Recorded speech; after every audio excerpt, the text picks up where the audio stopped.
welcome back to Orchid House. I'm Olivier in Fort Lauderdale and meet Guarianthe aurantiaca. So aurantiaca indicates an orange color. This is variety aureum, which indicates a yellowish color. So these flowers are going to turn more yellow as they age. They are brand new, they are like 2 days old now.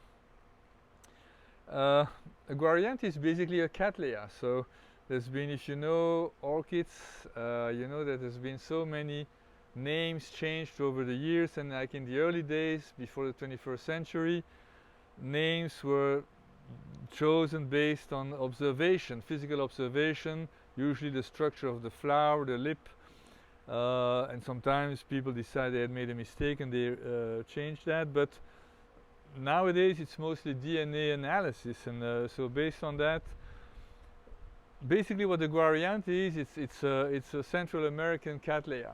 So all the Central American Cattleyas, there's only 4 of them, plus a natural hybrid, but they've all been reclassified as Guarianthes, and sometimes you will see them sold by South American vendors as Cattleyas. What's still a Cattleya nowadays is, are the Brazilian ones, and the South American ones, but the majority are from Brazil. Okay. So this plant is a species, so it blooms only once a year, typically around this time, early spring. The flowers are not super long lasting, but they are really beautiful. I love the shape.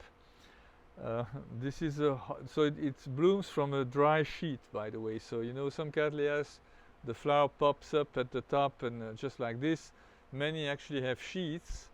And these sheets in most instances are green, and then the flower pops out of it, out of a green sheath. But this one actually takes a while for the flowers to be ready, and so the sheath turns brown and then finally the flowers emerge. So don't cut them off. I mean, if you see a dry sheet like that, it's normal for a Guarianthe aurantiaca. This is a hardy plant, will take low temperatures. I would be hesitant with the 30s at night, but still, I mean, it should be okay. And then even very hot weather is going to be fine for it. So it's a tough little girl. And it's mounted, as you can tell. So because it's mounted, I usually have to water it every day, maybe less so in the winter. Now Cattleyas are typical plants that need a wet and dry cycle, so they have to dry out every time in watering. But when they are exposed, it's like Mother Nature, mounted like this, these roots dry out very quickly. We have a pretty miserable day today. It's pretty dreary in Fort Lauderdale. We had a lot of rain last night, which you can tell.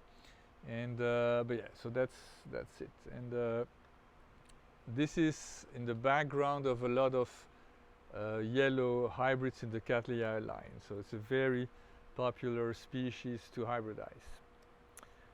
That's it for today. Thank you very much for tuning in, and I will see you next time. Bye-bye.